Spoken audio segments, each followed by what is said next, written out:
Greetings and blessings to you, my beautiful friends out there. We are here doing the lessons of A Course in Miracles, and by here, we're back in the studio in the Ocala National Forest, my happy place. And today we're going to do lesson number 46. God is the love in which I forgive. Oh, that word, forgive. This is where the Course in Miracles really starts to teach us about how to redefine our normal definition of forgiveness and upgrade it to the Course in Miracles definition of forgiveness. So let's jump into this. God does not forgive because he has never condemned. First lesson right there. We have a misunderstanding about our relationship with God, and that first sentence tells you this could be a little triggering, so just brace yourself. God does not forgive because he has never condemned. And there must be condemnation before forgiveness is necessary. Forgiveness is the great need of this world. Need. But that is because it is a world of illusions. Oh, okay, thanks.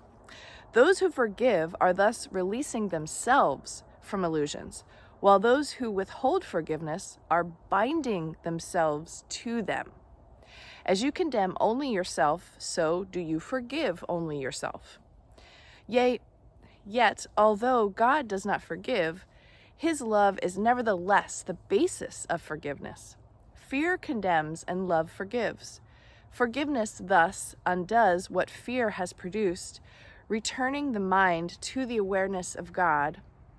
For this reason, forgiveness can truly be called salvation. It is the means by which illusions disappear. Today's exercises require at least 3 full 5-minute practice periods and as many shorter ones as possible. Begin the longer practice periods by repeating today's idea to yourself as usual. Close your eyes as you do so and spend a minute or two in searching your mind for those whom you have not forgiven. Just to let you know, this came pretty easy to me this morning. It does not matter how much you have not forgiven them. You have forgiven them entirely or not at all. If you are doing the exercises well, you should have no difficulty in finding a number of people you have not forgiven. Truth. It is a safe rule that anyone you do not like is a suitable subject.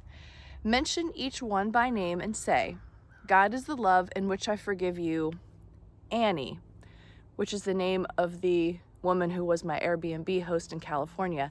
And that drama is still going on, but it's coming to resolution, and I feel like something has shifted. And that's all I'll say about that right now. Okay. The purpose of the first phase of today's practice periods is to put you in a position to forgive yourself. After you have applied the idea to all those who have come to mind, tell yourself, God is the love in which I forgive myself. Then devote the remainder of the practice period to adding related ideas such as, God is the love with which I love myself. God is the love in which I am blessed. The form of the application may vary considerably, but the central idea should not be lost sight of. You might say, for example, I cannot be guilty because I am a son of God. I have already been forgiven.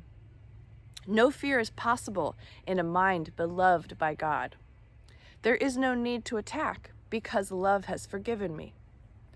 The practice period should end, however, with a repetition of today's idea as originally stated. The shorter practice periods may consist either of a repetition of the idea for today in the original or in a related form, as you prefer. Be sure, however, to make more specific applications if they are needed. They will be needed at any time during the day when you become aware of any kind of negative reaction to anyone, present or not. In that event, tell him silently, God is the love in which I forgive you. Okay, so a lot came through here today, but I think the primary message, God is the love in which I forgive, just the title of the lesson kind of stimulates my list of people that I haven't forgiven. And it's crazy because I just don't feel like I operate that way. I don't feel like I walk around carrying anything, but the mind is clever. The ego mind is clever. And so my resentments are quite camouflaged throughout most of my life until I have a lesson that's like, make a list of people that are on your shit list, basically. Where's your shit list? You have one, right? And you just don't even realize it. So now saying all that is almost a waste of breath, because then the Course tells us forgiveness is about forgiving ourselves, because we live in this world of illusions where we've created everything, and we've also created people on our shit list. Like, we've cast them in the specific role that precipitated us choosing that they've harmed us in some way, or they're wrong and I can't forgive them.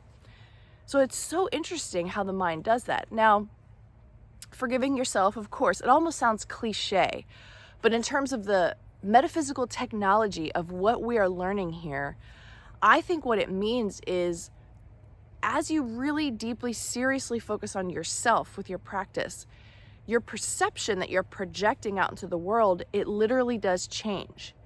And I think what's happening with this Airbnb situation is related to me really surrendering to the lessons the past few days and thinking of her specifically, because this situation, this event, is obviously, it's a part of me that I've projected, and I'm making her wrong. So it's just fascinating, because I usually don't have beef with anybody either. Certainly not beef that lasts multiple days. I mean, my stuff is over in like minutes or hours. So I'm dealing with like writing emails back and forth to Airbnb. I keep getting a new person, and it's like, that's the big complaint that I have, is I want to be, taken care of. I want to have someone work with me directly because I'm, special and entitled to the most wonderful customer service, which I do believe, but there's something in there that's like, I'm not getting what I want, and it's bothering me. And maybe that's the lesson. Maybe it has nothing to do with what happened, but just how I'm responding to it. And just that there's something in me that is upset because I didn't get what I want.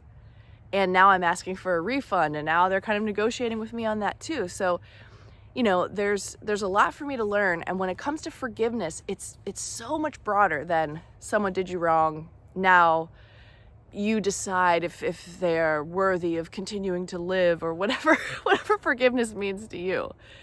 It's not that. It's our key to salvation, in the sense that we continue doing our work, and again, we need do nothing. And then you watch what happens in the outside world.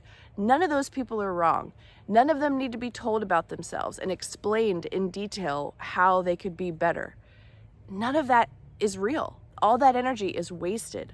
We should be focusing our energy on our own practice, and then having that moment of like peace and patience and tranquility, and all of a sudden things begin to change around us. That's what I think salvation is. That's what I think the Course is teaching us. And the more that we practice forgiveness, the first paragraph tells us that God doesn't forgive because nothing has ever been condemned. So we're working through the grinder of forgiveness to get further along on our path to learn and experience that forgiveness was also made up. But let's just stay where we're at. Let's not, I tend to go a little ahead sometimes. Let's not get that far ahead. But just know that that's the trajectory that we're on. We're erasing everything, even some of these tools, because what we'll realize as we're going through the process is the tools were created because we separated, and we're trying to make our way back home. Go figure. Have a great day with this one. Enjoy. Love yourselves deeply. Forgive yourselves like more than you ever thought you had to. And get ready for the miracles. Have a great day. I'll see you back here tomorrow.